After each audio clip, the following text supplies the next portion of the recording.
I have a little confession.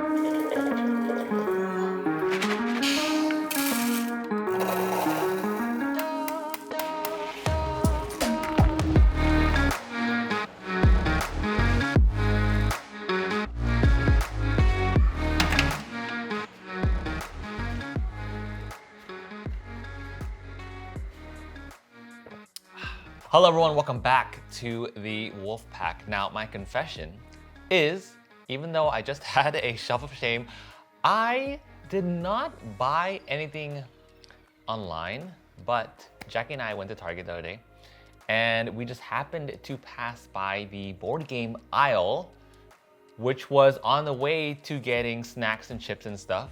So we just had to walk by, and as we did, there was a game on the shelf that was also on sale, and Jackie was like, oh look, this game looks super cute, and also it's on sale. What do you think? And I'm like, haven't you seen my last video? I literally just uploaded a shelf of shame saying specifically that I must not buy, and that my willpower to buy any games is super strong at the moment. So you cannot break that resiliency that I have embedded into my video. Committed to not buying any more games. And I also even responded back to a lot of you saying, watch me. You know, a lot of you did not have that much faith in me, and that's okay. I respect that because I don't have a very good reputation for saying that I'm not gonna buy games and then I'm gonna end up buying them anyway. So you know what, that's totally fair. But I was going to prove you all wrong and say I'm not gonna buy a single thing until the shelf of shame was gone by the end of the summer. And so I didn't. I walked out of Target without a single. Hey everyone, welcome to yet another board game haul. Today I decided to get a brand new game called Summer Camp. Anyways, yes, I did get this new game. I broke my rule, but to be fair, this was something that Jackie really wanted, and since she really wanted it, I guess I just had to get it. So Summer Camp, I heard some good things about this last year, and I figured, you know what, it's summer, it was on sale too, so why not?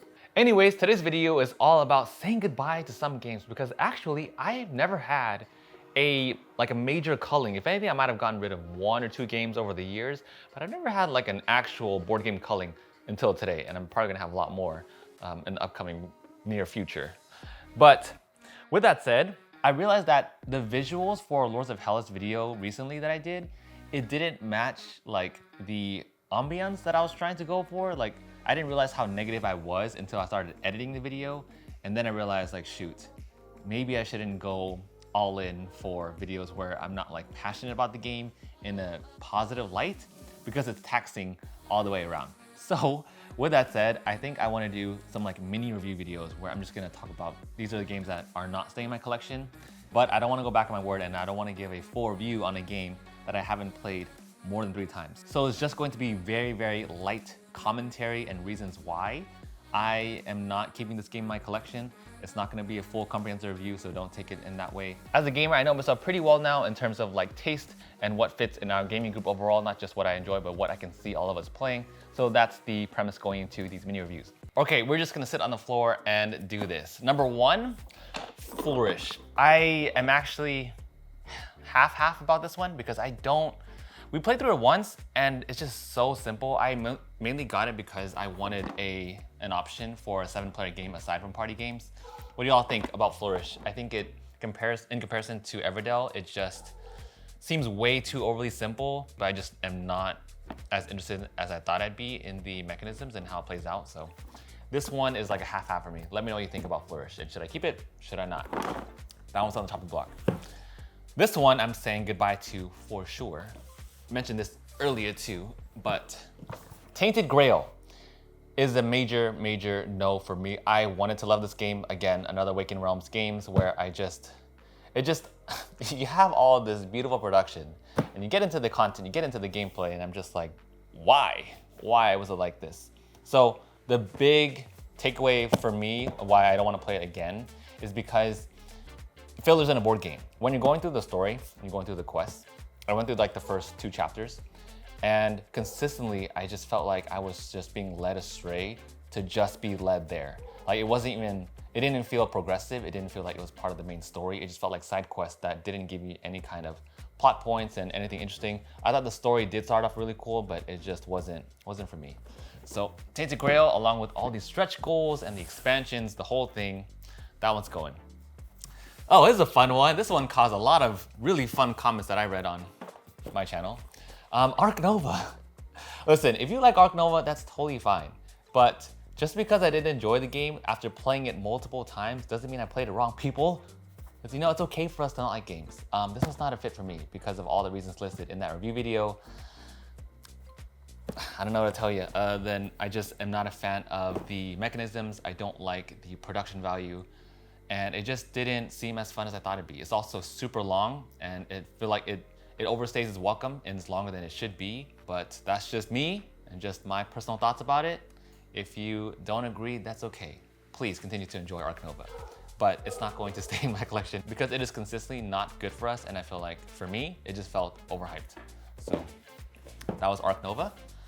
Next up, Reavers of Midgard. A lot of these games, you'll see the trend that I backed these in Kickstarter a couple years ago, and it kind of just stayed on my shelf. I backed them again as a different consumer back then, but now I just don't see anything fully interesting that makes me want to play this game. So should I keep it? Should I not? Have you all had experience with Reavers of Midgard? I know there was another one too, like a prequel before this one too. So this one I'm still half-half about. I just don't have anything that I find interesting in like the rulebook that makes me want to play. So that's Reavers of Midgard. If I ever design a board game, it would look something hopefully like this, or this would be one of the versions that it could be. It's just so sleek. I love the box art because it's just simple, it's minimalistic, and it's exactly how I would design mine too. Magnetic clasps, and obviously the production value is off the charts, but playing through it,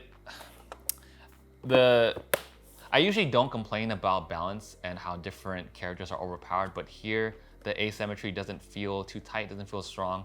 And I just didn't have much fun going through the gameplay with the different characters. I felt like one of them, I forget which one, but one of them felt very, very overpowered, and it just it wasn't thrilling, wasn't captivating enough for me to constantly play again. So beautiful box, beautiful production value, but wasn't the biggest fan of the gameplay.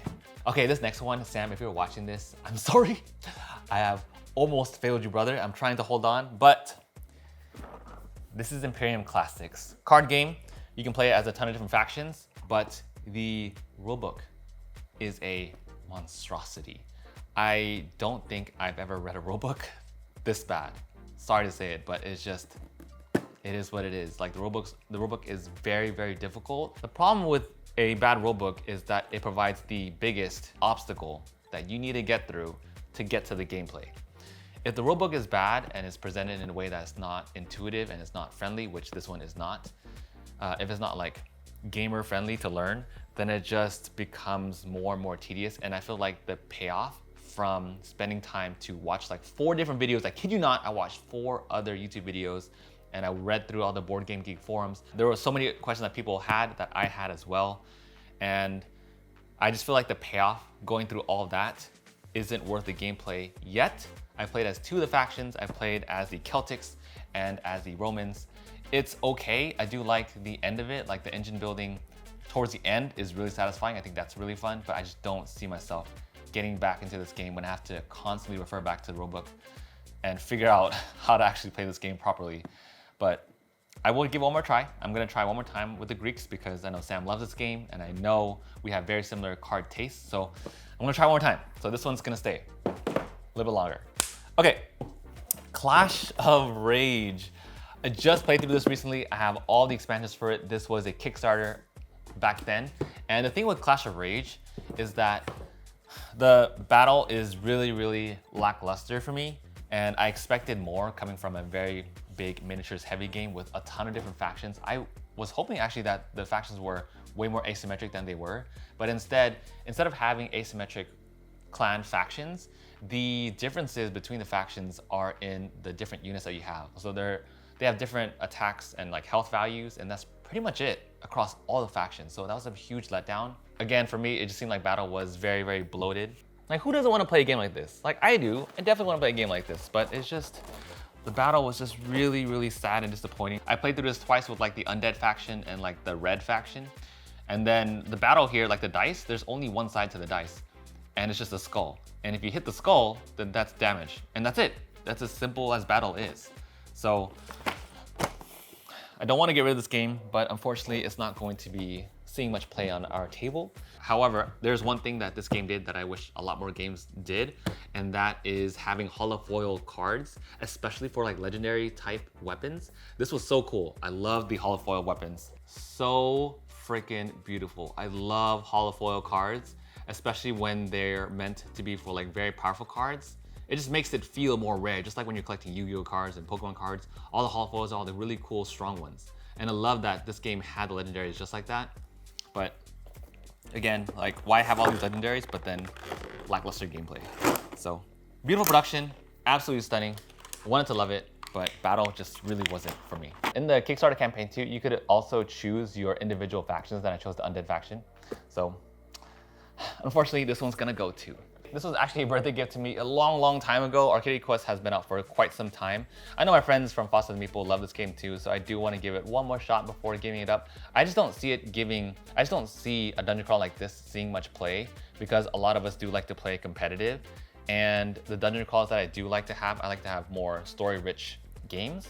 So that's the reason why this one's on the chopping block as well. Maybe I'll give it one more shot. Should I keep it? Is it good enough to keep?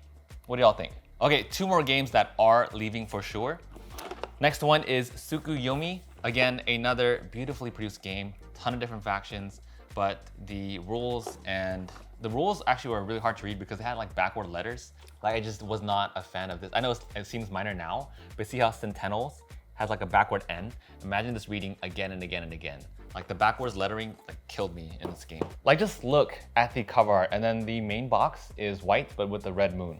I unboxed this game too, and I was super excited for it, going into the factions and stuff, but getting into the rules were just fiddly. But they were really nice about it though, when we reached out to them, because my pledge got lost in the mail somewhere. So they were incredibly nice to me, but the game just didn't work out for me, and it just wasn't the best fit. To end on a good note, with all those games leaving the collection, let me know in the comments below which ones I should keep, if there are any that you think you disagree with, aside from Ark Noah, because that one is leaving no matter what. So I'm sorry, but that one's going. But the game that I wanted to play tonight, I cannot stop playing Marvel Dice Throne. It is so freaking good. If any of you have gotten your pledges for it, if you played it and it's come in the mail, like, let me know in the comments, because that one's freaking amazing, and I am gonna do a full comprehensive review about that one, which is going to be amazing. But I think I kind of want to break open Tidal Blades tonight. I'm feeling that one right now. So Tidal Blades and maybe Cactus Town tomorrow. So with that, thank you all for joining me on this first ever board game culling. Hope you enjoyed it. And yeah, I'll see you all tomorrow. Tomorrow for our Marvel Champions finally upgrades talk. So see you then.